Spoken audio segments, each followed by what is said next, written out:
So yung ano natin mga boss is 1.8 PSI, ano yung output natin, 1.8 PSI.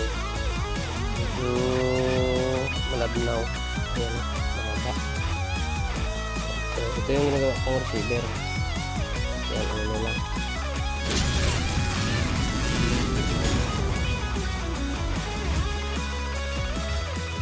So magandang araw sa inyo mga boss. Bali ngayon dumating na yung order natin na itong ano natin, aluminum na bar. So T6 to mga boss. Tapos ito yung regulator natin na Taiwan reg to mga boss. So i-unbox natin mga boss. So ito is nahuli rin na sa dating. Bali isa lang yung pinagkukuha natin ng ano natin sa ibang accessories. Yan mga boss.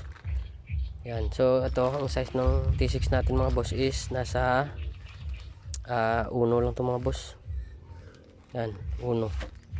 Tapos yung haba ng ginagawa natin is depende sa ano, sa gusto ng customer natin kung 5 or 6 inches. Yan. So ito mga boss is mahaba to, mga 12 ito. Yan. So yan, box natin mga boss. Yan, regulator to mga boss na yan. Yan mga boss. So ano to mga boss, bali Taiwan reg yan. So yung ano natin mga boss is 1.8 PSI, ano yung output natin, 1.8 PSI. Yan. So bali yung max is 4,500 ayan mga boss, PSI. Yan. So maganda siya mga boss kasi halatang ano siya mga boss, bali Taiwan reg kasi yan, may slit siya dito, may ano siya dito sa gilid. Parang kagatan ng tools para pag magbukas kayo medyo ano lang siya. Tapos yung kulay niya is medyo dark siya. Yan, tapos yan yung o-ring niya mga boss. Magandang klase yung o-ring mga boss. Yan.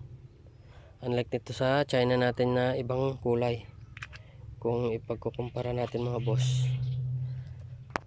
So ayan, kung pag ikukumpara natin mga boss sa China is yan yung China mga boss. Yan. So medyo black talaga yung ano niya, matte black. Yan yung kulay niya.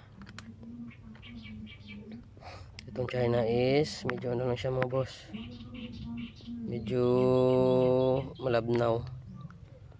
Yan yung pinagkaiba nila. Tapos sa loob mga boss, yung disc nito is parang 12 lang yata or 10 yung disc nya, burst disc nya, tsaka makapal. So ito manipis lang yung sa China. Yan yung pinagkaiba nila mga boss. So susunod mga boss, bubuksan natin to tsaka ito, pakita natin yung pinagkaiba nila sa loob. So yun mga boss, ang ano natin, Taiwan reg, ito China. So bubuksan natin yung ano natin mga boss, T6. Yan. So ito yung ginagawa kong receiver mga boss. Receiver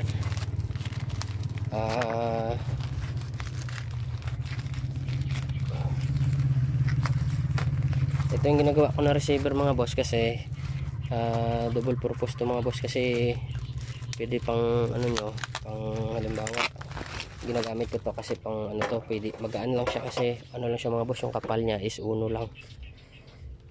Yung iba kasi is 1 in 1/4. So medyo mabigat tsaka makapal kapag naglagay ka ng ano mo sa ano nyo, sa tag nito, pag nilagay nyo na sa ano nyo, sa bat, magiging makapal na siya masyado. So ito yung ginagamit ko para manipis lang. Yan mga boss. Yan.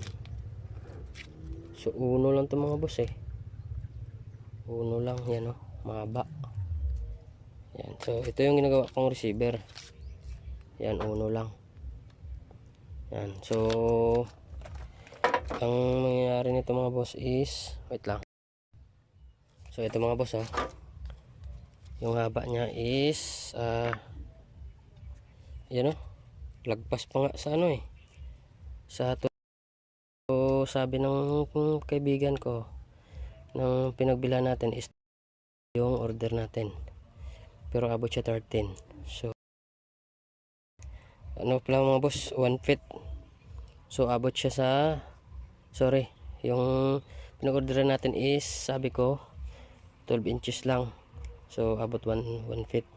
So yung pinadala niya is 13 inches. Yung mga boss, baba. Tapos ang kapal natin nung natin, depende kasi yan mga boss sa maker kung anong ginagawa niya. So sa akin kasi is 1 inch lang tayo mga boss. Yan, 1 inch lang sa kapal. Sa lapad is 3 inches. Tapos ang ginagawa natin is mga 6 inches, mga 5 to 6 inches mga boss. Yan 5, minsan 5 inches. Ito mga boss, sa natin dito, sa ko mga boss, sa unit natin mga boss is nasa 4.5 lang. Dala sa natin swing 6 inches. Yan. So 3 rin to mga boss, yung ang lapad niya 3 lang. Yan, tapos ang kapal is nasa 1 inch lang rin to mga boss 1 inch. So okay na to mga boss kasi magaan lang siya. Kung nakikita nyo yan, manipis lang. Yan yung pinaka gusto ko mga boss, is manipis lang siya, magaan lang to. So pag makapal rin yung yung kabuuan na niya na receiver. Tapos yung itong aabot siya ng siguro mga boss, ito yung sa akin is hindi siya umabot ng 2 inches.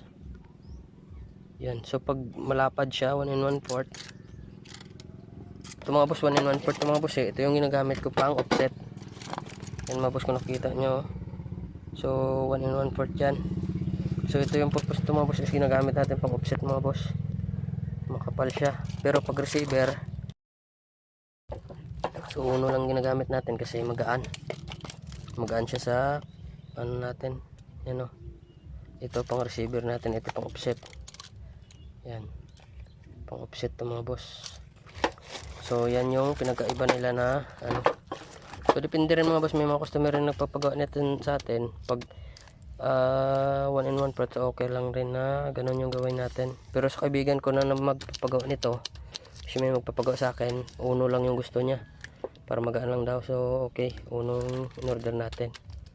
2 unit to mga boss ito pang offset natin mga boss. 3 rin to mga boss pang offset. So mga boss, abangan nyo na lang sa sunod natin na video. Gagawin natin tong receiver natin sa kaibigan natin, sa in-order niya. So ito yung kakabit natin mga boss, yung Taiwan reg.